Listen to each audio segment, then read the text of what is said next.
बात करते हैं braking distance in highway design में। क्वेश्चन क्या कह रहा है कि which factor is not considered in computations of the braking distance. तो इसके अंदर रिएक्शन टाइम ऑफ ड्राइवर जो होता है वो कंप्यूट नहीं होता है। तो सबसे पहले बात करते हैं स्टॉपिंग साइड डिस्टेंस के बारे में।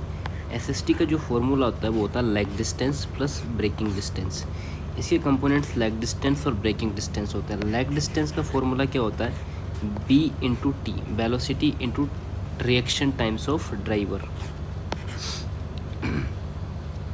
नेक्स्ट बात करते हैं ब्रेकिंग डिस्टेंस। इसका फॉर्मूला क्या होता है, ब्रेकिंग डिस्टेंस होता है b square divide by 2z f plus minus n by 100। b जो होता है डिज़ाइन स्पीड होती है, g जो होता है एक्सेलरेशन ड्यू टू ग्रेविटी होती है, f जो होता है कोफिशिएंट ऑफ फ्रिक्शन होता है, n जो होता है ग्रेडियंट होता है। अब बात करते हैं कि factors affecting the braking distance, कौन कौन से फैक्टर है जो ब्रेकिंग डिस्टेंस को अफेक्ट करता है। तो ऑफकोर्स स्पीड होगी, ग्रेडियंट होगा, कोफिशिएंट्स ऑफ फ्रिक्शंस होगा और ग्रेविटी होगी। ये सारे फैक्टर्स है जो अफेक्ट करते हैं ब्रेकिंग डिस्टेंस को। और कौन से फैक्टर जो अफेक्ट नहीं करता है वो है रिएक्शन टाइम। रिएक्शन टाइम किसके अंदर आता है, लैग डिस्टेंस में। जो रिएक्शन टाइम है ये अफेक्ट करता है लैग डिस्टेंस को। So reaction time does not affect the braking distance. Next question है engineering survey for highway alignment project का। तो क्वेश्चन क्या कह रहा है कि sequential order of stage in engineering survey. तो सबसे पहले आएगा मैप स्टडी, उसके बाद में आएगा रिकॉग्निसेंस सर्वे, उसके बाद में आएगा प्रीलिमिनरी सर्वे और उसके बाद आएगा फाइनल लोकेशन डिटेल्ड। सबसे पहले आता है टोपोग्राफिक सर्वे और मैप स्टडी। ये initial study using map and topographic details होती हैं।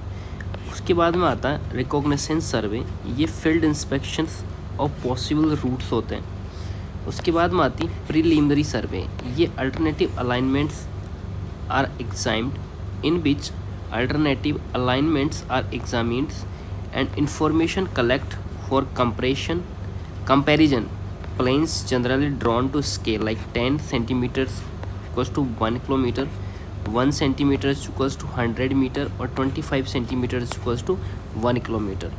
चौथे नंबर पर आती है फाइनल लोकेशंस एंड डिटेल्ड सर्वे। ये क्या करती हैं, ये फाइनल अलाइनमेंट को फिक्स्ड करती हैं and detail measurements taken and detailed design prepare की जाती हैं। अब बात करते हैं डिटेल्ड क्रॉस सेक्शन के बारे में। This is drawn to natural scales like scales 1 centimeter is equals to 2 to 2.5 meter.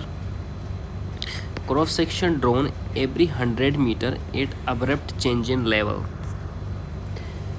Next है land acquisition plans and schedules के बारे में। This is prepared from survey drawing, include buildings, natures of gradient and other valuation details। तो इसके अंदर जो adapt किया जाता है scale 1 centimetre is equals to 40 metre और लेस होता है। नेक्स्ट आता है detailed design for the cross drainage.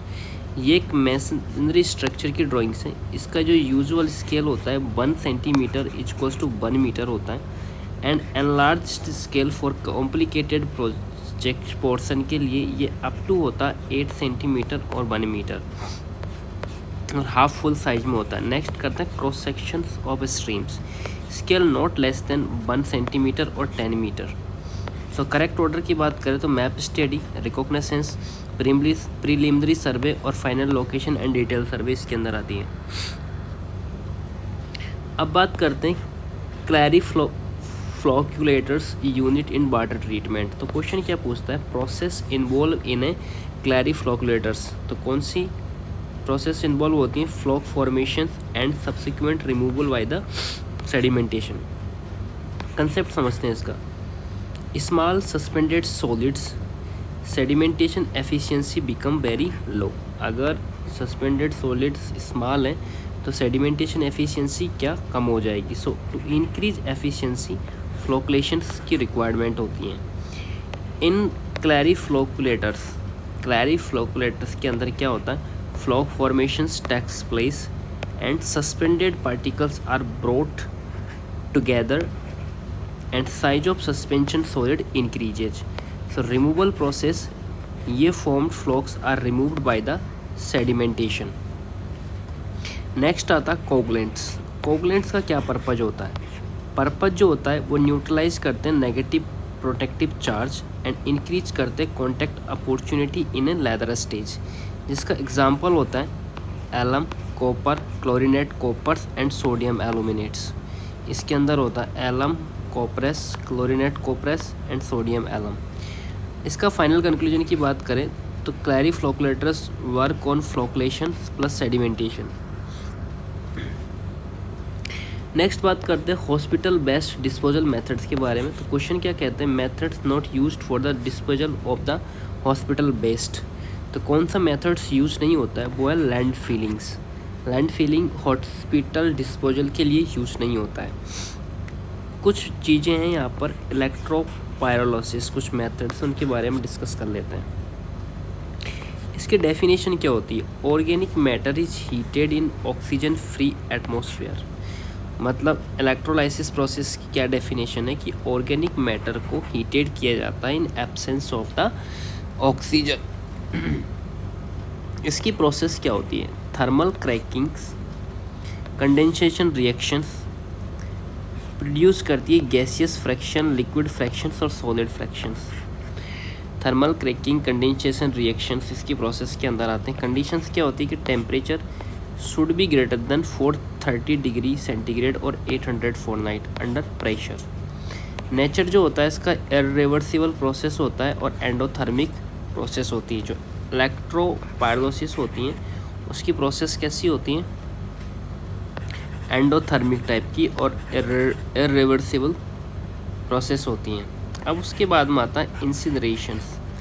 ये इसकी स्टेजेस जो होती हैं ये ड्राइंग और कम्बशंस, 2 स्टेजेस होती हैं। ऑपरेशन अगर इसका समझे तो ये सेपरेट यूनिट पॉसिबल है और सेम यूनिट भी इसके अंदर पॉसिबल है। जो इंसिनरेशंस का जो नेचर है, इंसिनरेशन का जो नेचर है वो एक्जोथर्मिक प्रोसेस है, ठीक है। ये जो इलेक्ट्रोपायरोलिसिस थी वो कैसी थी? एंडोथर्मिक। कैसी थी? एंडोथर्मिक,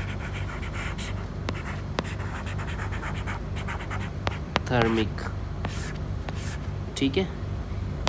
इलेक्ट्रोपायरोलिसिस। इंसिनरेशन जो है वो है exothermic process. 2 stage drawing and combustion. Operation separate unit possible है, सेम यूनिट भी पॉसिबल है। अब बात करते हैं लैंड फिलिंग के बारे में। तो लैंड फिलिंग क्या कहती है? ये रहा आपका लैंड फिलिंग प्रोसेस।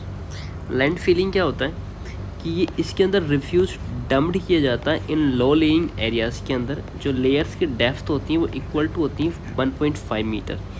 जो ईच लेयर्ड होती हैं उसको सेल बोला जाता है और जो लेयर कॉम्पैक्टेड होती है प्रॉपरली और जो 7 दिन के लिए लेफ्ट छोड़ जाती हैं फॉर एरोबिक डिकम्पोजिशन के लिए, and these covered with the mud layer for further decompositions. So 7 दिन के लिए इसको ओपन छोड़ दिया जाता है। ईच लेयर को सेल्स बोला जाता है। लेयर की डेप्थ होती है जो 1.5 होती है। इसके अंदर रिफ्यूज डम्प्ड किया जाता है लोलिंग एरियाज़ के अंदर और फिर इसको मड से ढक दिया जाता है ताकि और डिकम्पोजिशन हो सके। नेक्स्ट बात करते हैं थर्मल ट्रीटमेंट के बारे में। The best brought in contact with steam और अदर कम्बशन सपोर्टिंग प्रोसेस। इसकी प्रोसेस क्या होती है? ये एस्टेबलाइज्ड बेस्ट होता है। इसके अंदर जो प्रोसेस इन्वॉल्व होती है वो होती है thermal breakdown in excess air, है ना। तो थर्मल ट्रीटमेंट के लिए जो इम्पोर्टेंट पॉइंट्स दे रखे हैं वो क्या क्या पॉइंट्स हैं? पॉइंट्स ये हैं कि हॉस्पिटल बेस्ट में भी produce radiations, so therefore landfill is harmful होगी। So adapted method for hospital waste कौन कौन सा होगा? Thermal treatment method, incineration method और electric pyrolysis methods. Both 3 methods are suitable, ठीक है। तो landfill is not used for hospital waste disposal. Next बात करते हैं decomposition control in reinforced concrete beam. Question क्या कह रहा है कि each of using high strength steel Fe415 on RCC beam considering considering limiting deflection, ये क्या करता है, इंक्रीज इन डेप्थ करता है। इसका क्या कंसेप्ट है, कंसेप्ट अगर हम इसका समझें तो effect of span depth ratio obtained by the multiplying basic value with the modification factors. जो लिमिटिंग डिफ्लेक्शन डिपेंड्स करता है स्पैन टू डेप्थ रेशियो पर। ठीक है, तो ये 2 वे स्लैब ऑफ शॉर्टर स्पैन होता है जो एप्लीकेबल होता है अप टू 3.5 मीटर। नेक्स्ट बात करें इसकी स्पैन डेप्थ रेशियो टेबल के अंदर, तो ये एक सिंपली सपोर्टेड स्लैब होती हैं जो माइल्ड स्टील कितना होती हैं 35 होता है, HYST स्पैन के लिए 28 होता है। इनकी बातें चल रही हैं स्पैन टू डेप्थ रेशियो के बारे में। तो यहाँ देखा है using high strength steel RCC beam consideration limiting जो डिफ्लेक्शन होता है वो इंक्रीज होता है इन डेप्थ में। कंटिन्यूस स्लैब के अंदर जो माइल्ड स्टील होता है उसके लिए 40 होता है, HYST बार के लिए 32 होता है span depth ratio. For high strength Fe415 deformed बार के लिए जो माइल्ड स्टील वैल्यू जो होती है वो मल्टीप्लाई बाई होती है 0.8, so result LD ratios decreases, so effect on depth denominator D will increase. So important observation क्या होगा, लोअर डेप्थ रेशियो होगा तो हायर डेप्थ रिक्वायर्ड हो गई। सो final conclusion Fe415 steel results in increase in beam depth. Next question आता है SPT correction for fine sand below water table. Question क्या दे रखा है कि average below count and 33 find correct SPT value. तो correct SPT value कितनी है 24। तो देख लेते हैं कंसेप्ट क्या है कि एप्लीकेबल सॉइल लाइक सिल्ट और फाइन सैंडी सॉइल, इनकी कंडीशंस क्या दे रखी, saturated state below the water table. During dynamic loading pore pressure does not dissipated, pore water offer temporary resistance and value become higher, so effect higher and value is unsafe, तो requirement of correction is applied। तो correction formula की क्या हो जाएगा, अगर n बराबर 30 दे रखा है तो n डैश बराबर हो जाएगा इसका फॉर्मूला 15 प्लस 1/2 n माइनस 15। तो n की वैल्यू 33 दे रखी है तो we will put the value of n 15 plus 1/2 33 minus 15, then n dash is equals to 15 plus 9, total 24। average value, average blow count n। अब यहाँ आता है म्यूलर ब्रिस्लो प्रिंसिपल। क्या कहता है कि identify the incorrect statement about Muller Breslau principle. सो incorrect क्या है कि it is applicable only for indeterminate structure, तो ये गलत बात है। ठीक है, तो सबसे पहले हम इसके स्टेटमेंट ही देख लेते हैं कि स्टेटमेंट क्या थे, और यहाँ पर स्टेटमेंट है नहीं इसके, इसका डायरेक्ट ही देख लेते हैं theorem. According to the Muller Breslau principle, if an internal stress component, internal stress component कौन कौन से होते हैं, शेयर फोर्स, बेंडिंग मोमेंट और reaction component. If any internal stress component is allowed to act through a small distance, क्या कह रहा है, allowed to act through a small distance, then deformations occur in the structure. तो structure के अंदर deformation आता है, और जो deformed shape curve represent influence line for that stress और रिएक्शन कंपोनेंट। तो म्यूलर ब्रिस्लो प्रिंसिपल कहता है कि अगर कोई internal stress component like shear stress, bending moment या रिएक्शन कंपोनेंट है तो it is allowed to act through a small distance, then deformation occurs in the structure, and deformed shape curve represent influence line for that stress or reaction component। इसके applications की बात करते हैं तो Muller Breslau principle applicable to determinate structure and indeterminate structure, दोनों के लिए applicable है। उसने लिख रखा था कि it is applicable only indeterminate structure, तो गलत बात है ना। और this is next application, influence line can be drawn for the all structure by the Muller Breslau principle से।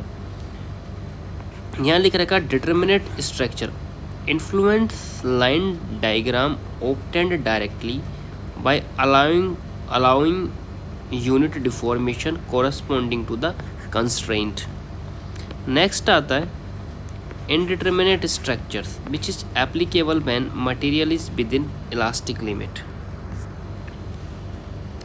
Always Hooke's law and law of suspension is valid. ठीक है। सो indeterminate structure जो होते हैं ये एप्लीकेबल कब होते हैं, जब material is within elastic limit हो, ऑलवेज कर रहा हो हुक्स लॉ, और law of super imposition is valid हो, which gives excellent experimental approach to determinate influence line. So final conclusion, Muller Breslau principle is applicable to both determinate and indeterminate structure.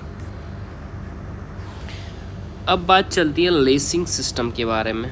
तो lacing system क्या कहता है, lacing system in steel built up column, यहाँ actually force on column दे रखा 2000 kilo Newton, find transverse shear for the lacing system. तो transverse share आ रहा answer 50 kilometre. Concept देख लेते हैं, कंसेप्ट क्या है। Lacing systems are design to resist transverse shear and design requirement जो होती हैं BT at least 2.5% of the axial force होती हैं। तो शेयर डिस्ट्रीब्यूशंस क्या होता है, ये डिवाइडेड इक्वली होता है among the transverse lacing system in parallel plan. अगर इसकी कैलकुलेशन समझें तो एक्सियल फोर्स दे रखा 2000, बीटी 2.5% दे रखा है, तो ये मल्टीप्लाई हो जाएगा और बीटी आपके पास मिल जाएगा 50 kilo Newton. Find the transverse shear for the lacings, transverse shear 2.5% होता है। अगली चीज़ दे रही कि सिंगल लेसिंग सिस्टम में on 2 parallel force in each bar जो होता है, अगर पैरेलल फोर्स है तो force in each bar B/2 sin theta होता है। एंड डबल लेसिंग के अंदर on 2 parallel planes force in the each bar जो होता है F बराबर B/4 sin थीटा होता है। सो फाइनल कंक्लूजन क्या हो जाएगा कि lacing system must be resist of 50 kilo newton. Next बात करते coolant in nuclear reactors. Question क्या कहता है, which substance can be used as a coolant in a nuclear reactor, तो होता है liquid sodium. Functions of coolant की बात करते हैं, ये remove heat generate from the reactor होता है, that is remove heat generated, flush out heat to electrical generator to environment, help in the heat transfer. Coolant used in atomic reactor, heavy water, light water and sodium medium liquids, metal liquids. Heavy water like D2O, deuterium oxides. And final conclusion हम बात करेंगे liquid sodium is used as a coolant in the nuclear reactor.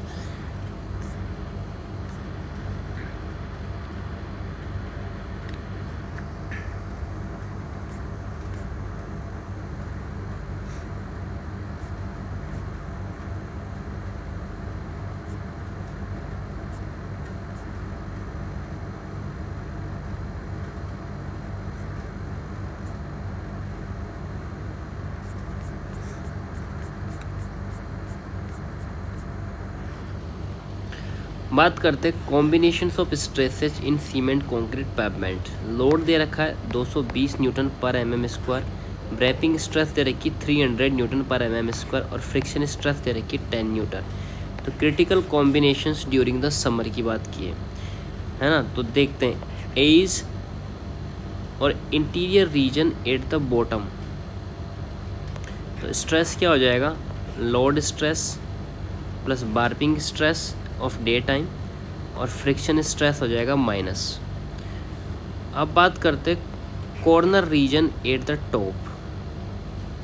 तो stress plus load stress plus warping stress at night होगा, कहाँ, corner reason पर। ये as की बात कर रही है ऑफ इंटीरियर रीजन। नेक्स्ट बात करते हैं क्रिटिकल कॉम्बिनेशन ड्यूरिंग विंटर के लिए जो एज और इंटीरियर एट बॉटम जो होता है वो क्या होता है, load stress plus warping stress eight a debt plus friction stress पूरा हो जाता है। The combination stress in concrete और पेवमेंट स्लैब की बात कर रहा है। कॉन्क्रीट एट टॉप की अगर बात करें, कॉर्नर एट टॉप की, तो जो स्ट्रेस होता है load stress plus warping stress होती है। तो यहाँ भी लोड स्ट्रेस था, क्रिटिकल कॉम्बिनेशन ड्यूरिंग समर, ठीक है। और विंटर की अगर बात करें तो यहाँ भी लोड स्ट्रेस और वार्पिंग स्ट्रेस एट नाइट है। सो कैलकुलेशन ड्यूरिंग समर के लिए चेक करते हैं इसका। तो केस 1 क्या कह रहा है कि लोड स्ट्रेस, वार्पिंग स्ट्रेस और माइनस फ्रिक्शन स्ट्रेस कहाँ निकाल रहा है, एज और इंटीरियर पर। तो 210 300 माइनस 10 तो आ जाएगा 510 न्यूटन पर एमएम। और केस 2 की अगर बात करें तो load stress plus warping stress total मिला के 530 आ जाएगा। और जो क्रिटिकल लोड क्या माना जाएगा, 510। Critical combination of stress during the summer season is 510 Newton पर एमएम स्क्वायर। अब बात चलती है क्रॉस ड्रेनेज वर्क के लिए। इसके लिए तो diagram required. Bed level of the canal is plus 131.3, full supply depth of canal 1.6 metre, bed of level of drain 129.5 metre, high flood level of drain 131.6 metre. तो सुटेबल क्रॉस ड्रेनेज वर्क कौन सा होगा, siphon aqueduct. कैसे होगा, concept check कर लेते हैं। Drainage work intercepting the canal can be classified as, अगर कैनाल जो है ओवर है ड्रेनेज के, तो canal passes over the drainage, तो ये एक्वाडक्ट टाइप का हो जाएगा। जो कैनाल है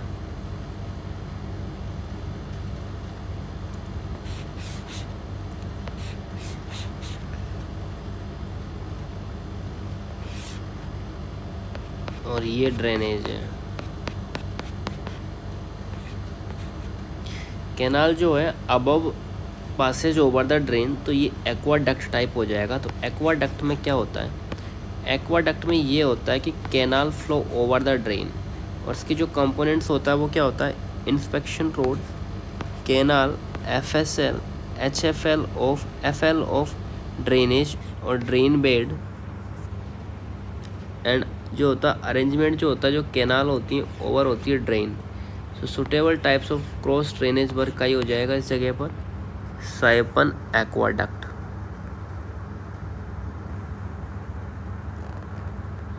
कैसे होगा देख लेते हैं, इसने सॉल्यूशन दे रखा होगा इसका।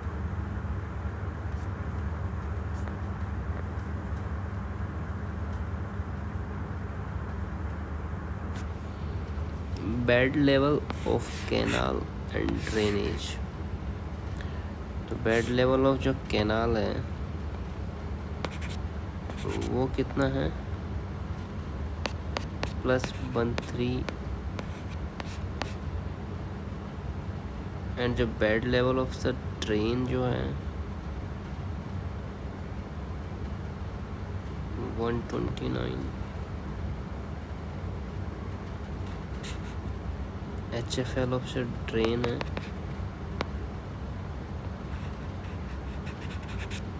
हाँ, तो ये साइफन एक्वाडक्ट हो जाएगा।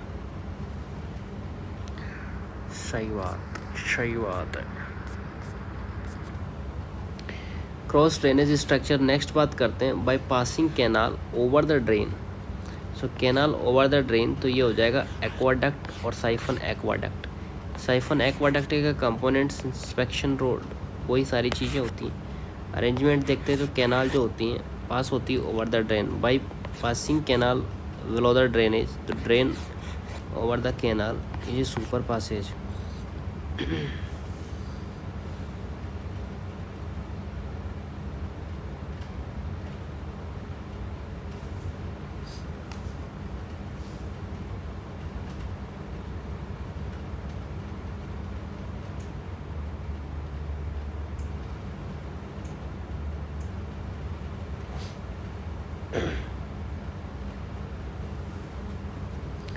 और सुपर पासेज क्या होता है, कंपोनेंट्स जो होते हैं, जो HFL ऑफ ड्रेन होती हैं, इसके अंदर ड्रेन होता है, FSL होता है, रेंच होता है जो drain passes over the canal होता है। टाइप ऑफ क्रॉसिंग्स की बात करें तो canal over drain, canal below the drain. अगर कैनाल जो है ओवर द ड्रेन है तो एक्वाडक्ट और साइफन एक्वाडक्ट हो जाएगा। कैनाल जो है वो बिलो द ड्रेन है।